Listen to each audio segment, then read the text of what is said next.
que foi o cancelamento da Conferência Espacial em Brasília em julho. Quando foi a Magnitsky? Antes da Magnitsky, tá? Teve cancelamento. Os Estados Unidos cancelou Conferência de Militares, Conferência Espacial. Ele está acuado, cercado. E agora pode vir o fim de Alexandre de Moraes. Alan dos Santos revela que o processo que tramita nos Tenormonil já apontou ações concretas contra Moraes, com a articulação direta de Eduardo Bolsonaro para levar o caso ao palco internacional. A queda parece iminente. A pergunta é, será que o ministro mais temido do Brasil vai sair ileso desta vez? E agora vamos ao vídeo. Vamos lá. DPU, Defensoria Pública da União. Vocês lembram que o Alexandre de Moraes foge da citação aqui do Tribunal Federal da Flórida contra ele por um processo de censura às plataformas digitais, ao Rumble, ao grupo de mídia do Trump, né? Queria banir perfis, dados cadastrais de perfis, queria banir a plataforma com ordens extraterritoriais. Ele foge disso desde fevereiro, ele não quer ser notificado. O PGR já deu um parecer ao STJ para que não faça a citação do Alexandre de Moraes, que citação é o termo técnico, né? É o termo correto. A gente está falando notificação, pode ser também, é um termo mais coloquial.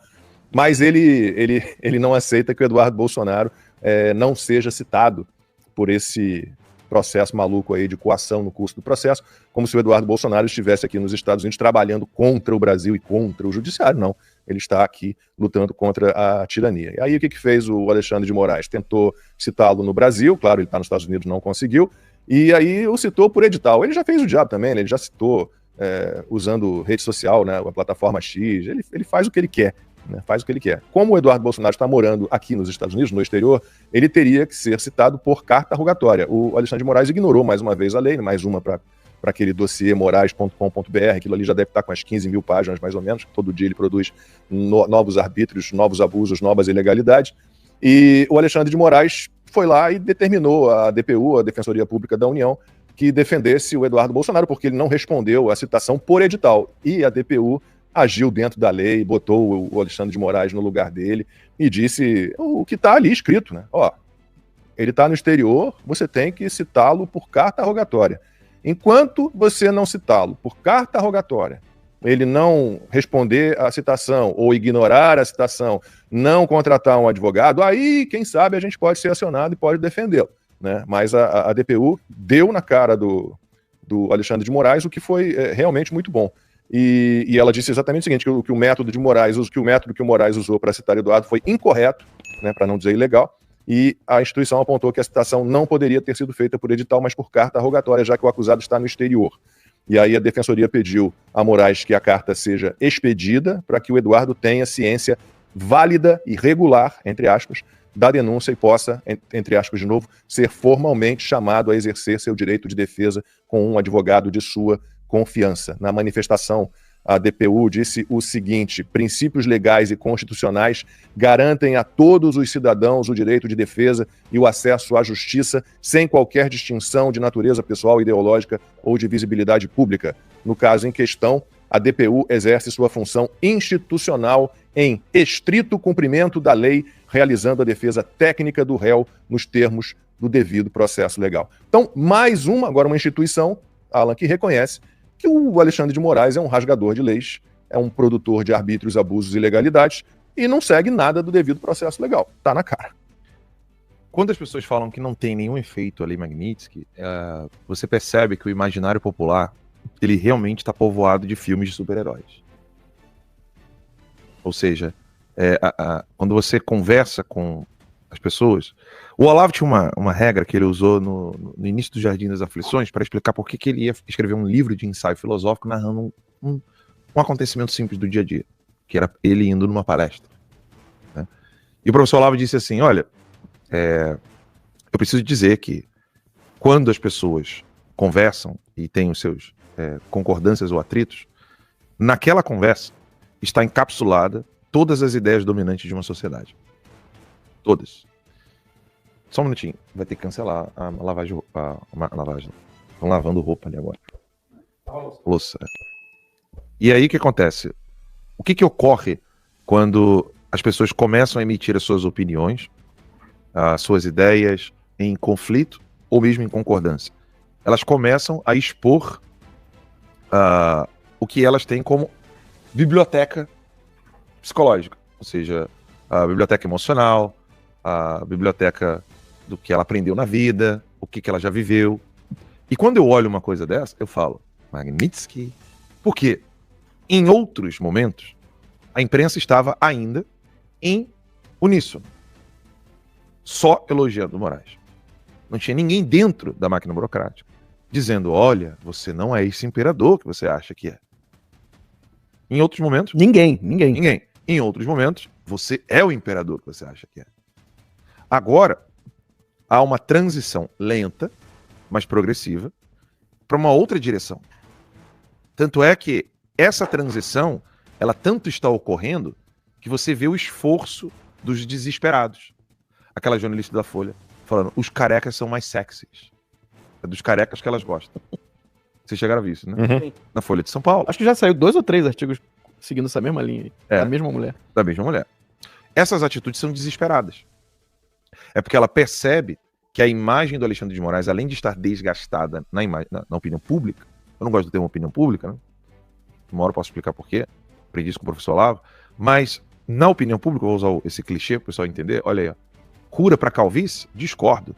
Os carecas assumidos são irresistivelmente sexys. Qual é a foto? Você tem como mostrar a foto ou não? Porque na chamada ela mostra a foto do Alexandre de Moraes. Né? Aí não está o Moraes, mas a chamada da própria Folha de São Paulo, nas redes sociais da Folha, está a foto do Alexandre de Moraes. Então, ela percebe que há muito mais do que um ruído, que agora não é só ruído, agora há um incômodo interno na máquina burocrática. Então, setores, lentamente, vão saindo de uma posição para outra. Antes era rito de beijamão com Moraes, porque, do contrário, isso poderia instigar os radicais de direita que estão destruindo o Estado Democrático de Direito, né? Isso poderia inflamar as massas, seria um perigo para a vida dos ministros. Né? O Estadão falava, olha, realmente foi ruim o que o Moraes fez, mas foi necessário. Aí depois passou a ser, foi necessário, mas já deu. Ou seja, você começa a mover a opinião para o que é a crítica pura e simples. O que Alexandre de Moraes está fazendo é tortura. Chegamos nesse ponto? O que o Moraes está fazendo é tortura? Ainda não. Mas é assim, é exatamente assim que ideias se propagam. Dessa mesma maneira. Só que em todos os aspectos. Não se assustem. Por exemplo, perguntinha aqui de teologia para o meu consultor, né, Max Cardoso. Quando que iniciou-se o conhecimento do povo hebreu de que só existia um Deus? Ixi, já é bem depois de Moisés. Mas Elias. Elias, poderia se considerar aí. Elias. A Bruno Lins ensinou isso pra gente no Povo Deus, lembra? Poderia se considerar isso. Ali é o marco onde o povo hebreu já não considerava que existia apenas o Deus de Abraão, mas ele é o único. E quanto tempo demora para que isso se propague, inclusive dentro da própria comunidade judaica, no Antigo Testamento? Demora um bocado. Então, todas as coisas, pense em qualquer ideia. Questão de teologia, filosofia, comportamento humano, não importa o que. Você primeiro tem o surgimento daquele entendimento, né? Surgiu, começa ali com uma pessoa, um grupo de pessoas, e aquilo vai se espalhando, vai ganhando força. Todas as ideias, elas caminham dessa maneira. Todas. E o que a gente está percebendo nesse exato momento? Que a persistência do povo brasileiro está fazendo o mundo entender quem é Alexandre de Moraes. Você imagine se as pessoas, vendo todos os desgastes, sofrimento, dores, pessoas mortas, como o caso do Clezão, pessoas presas, Felipe Martins na solitária, Daniel Silveira, quase perdendo a perna. A situação vai se agravando. Você imagina se o povo brasileiro simplesmente fizesse como ocorre hoje em Cuba. Não dá, não tem o que fazer, é isso e ponto final. Joga a toalha. Aí você não tem retorno. Aí você não vai ter reflexo disso na máquina burocrática, você não vai ter reflexo disso nos políticos, você não vai ter reflexo disso no jornalismo, você não vai ter reflexo disso na arte, você não vai ter reflexo disso em documentários. Só que a direita como um todo, ela não desistiu. Ela pode ter ficado perdida, ela pode ter ficado atordoada, ela pode ter ficado impactada, ela pode ter ficado traumatizada, mas ela não desistiu. A prova disso é a timeline. De 2020 para cá, quantas desgraças não aconteceram, quantas coisas ruins não aconteceram. Mas a persistência levou, por exemplo, um deputado em exercício para fora do Brasil. É o caso do Eduardo Bolsonaro. E nós falamos aqui que foi o maior movimento rumo à liberdade do Brasil que nós já tivemos. É um start, não é o fim. É um start, é um início, mas não é o fim. E isso foi um marco. E esse marco foi registrado aqui na timeline, em minhas lágrimas. Eduardo Bolsonaro no carro, o Lacombe fez a pergunta mais jornalística que ele podia fazer, né? Que foi a pergunta sobre o pai dele. Como tinha sido a conversa com o pai dele antes de tomar a decisão. Ele desaba, aguenta firme e vai. Foi muito emocionante. Foi muito emocionante. Veja como as coisas acontecem na vida humana. De lá pra cá, todos os movimentos, eles ainda não foram alterados. Ou seja, eu não estou falando que a bola ficou quadrada, ou que o quadrado ficou redondo. Eu não estou dizendo que a água derreteu, o gelo derreteu.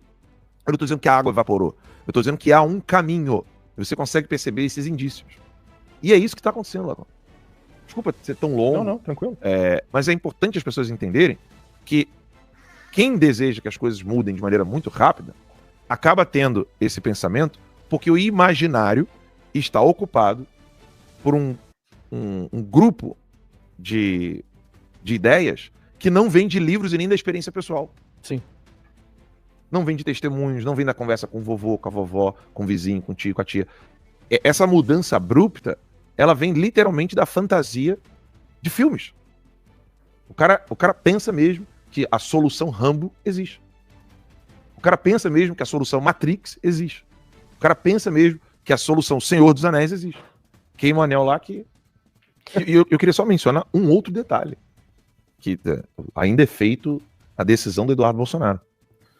Eu fiz uma... Tem um conselho de ética também, se você já quiser trazer. Eu tenho... Não, olha isso aqui. Eu queria falar uma coisinha antes. Eu vou só pincelar isso, tá? O Caribe, por exemplo, virou palco de guerra. Tudo isso após a saída do Eduardo. Como é que ninguém consegue conectar? Eu não estou dizendo que o Eduardo causou isso. Ele sabe disso. Nós sabemos que ele não causou isso. Mas, entretanto, porém, todavia, contudo, foi após a saída do Eduardo, dizendo: nós temos um problema grave no Brasil. O comandante da Força do Sul, o Southcom, tenta agendar coisas no Brasil, até mesmo para averiguar.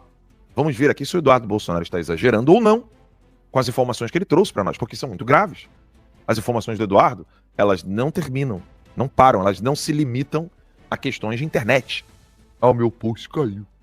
Não é isso que o Eduardo está fazendo em Washington. É muito mais grave. Existe um narcoterrorismo no Brasil, financiado por Lula e Maduro. Cara, isso é muito mais grave do que perder conta de rede social. Isso é muito mais grave do que perder conta bancária. Pelo amor de Deus. Há uma rede de terrorismo na América Latina e é por isso que estão prendendo meu pai. Aí, então vamos averiguar. Vai o comandante militar do Sul em Brasília. Não rola. Ficam inventando ali, né? Eles inventaram, a agenda não vai dar para continuar. Teve um fato que eu esqueci de mencionar, que foi o cancelamento da conferência espacial em Brasília em julho. Quando foi a Magnitsky? 30 de julho. Antes da Magnitsky, tá? Teve cancelamento. Os Estados Unidos cancelou conferência de militares, conferência espacial. Só lembrar o pessoal, às vezes o pessoal tem memória curta. Na época do Bolsonaro, só pra vocês entenderem. Era Lula, cancelamento de palestra espacial em Brasília. Era Bolsonaro. A mídia, tá? Manchete da mídia. Bolsonaro tá querendo entregar... Como é o nome daquele local lá que era o melhor para fazer o lançamento? A base de Alcântara? Alcântara.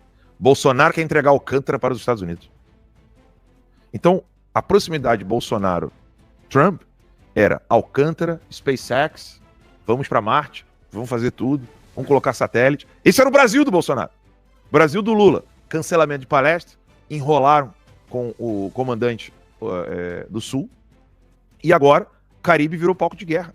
Mais e mais navios. Ontem nós mostramos aqui a sequência de navios. Está chegando no Caribe. O Maduro está desesperado. E tudo isso acontecendo exatamente porque vocês não estão desistindo, o povo brasileiro não está desistindo, e a máquina burocrática, uma hora, ela vai ter que tomar uma decisão. Nós queremos conflito direto com os civis do nosso povo, ou nós vamos ter de medir a coisa para diminuir a temperatura? Eu não estou dizendo que eles são dos nossos. Entende o que eu quero dizer? Mas há um controle de temperatura. Ninguém pode elevar a temperatura das massas ao máximo, achando que dela você vai sair vitorioso. O PT tentou isso em 2013 e se ferrou. Vai falar assim, né? Mas se ferrou. Sabe por que se ferrou? Porque quando eles fizeram isso, eles perceberam que a massa não estava indo do jeito que eles queriam. O que o pessoal fez em 2013? O pessoal jogou as bandeiras vermelhas pro chão e levantaram a bandeira do Brasil. Aqui, partido nenhum entra. Foi isso que aconteceu. Eles já entenderam que eles não têm o controle das massas como eles queriam. Imagina se eu te der dinheiro, a Kombi, Max, para vocês ficarem 50 anos falando pro povo sobre família. Ainda vai ter ideologia de gênero? Se for o mesmo dinheiro. O mesmo dinheiro que os globalistas gastaram com jornal, TV, programa, filme, novela. Se eu colocar a mesma quantidade de grana para você falar de valores tradicionais, família, de virtudes, vocês vão ter os mesmos êxitos que os globalistas? Porque o dos globalistas foi um fracasso. É um fracasso. Ah, não fala isso não. Ah, meu filho foi pra faculdade, tá uma coisa horrorosa. Beleza. Mas se eles tivessem tido o êxito nesses últimos 50 anos, eles nem precisavam colocar em filme. Porque quando você bota a grana pra mudar a mentalidade de alguém, você não precisa nem mais ficar martelando. Acabou, pô. Eu preciso martelar na sua cabeça que você não tem que estuprar criança? Fala pra mim. Não. Eles precisam. Eles estão há 50 anos tentando falar isso. Eles estão há mais de 50 anos tentando explicar para as pessoas que se uma pessoa tiver desejos eróticos com criancinhas recém-nascidas, isso não é um problema para Código Penal, isso é um problema para tratamento psicológico. Amanhã eles vão querer aprovar que isso pode. Só que se você gastar a mesma grana que eles, tiver o mesmo empenho que eles nos próximos 50 anos, o cara que estiver pensando nisso vai ser queimado em praça pública. Fala, rapaziada, passando só para agradecer a vocês pelos 3 milhões de visualizações que estamos fazendo por mês. E se você chegou até o final porque você gostou do vídeo, então se inscreve, compartilha, comenta. A gente tá fazendo mais de 3 mil e alguma coisa de compartilhamento. Então vamos bater mais um recorde desse mês. Valeu, um abraço, até o próximo vídeo.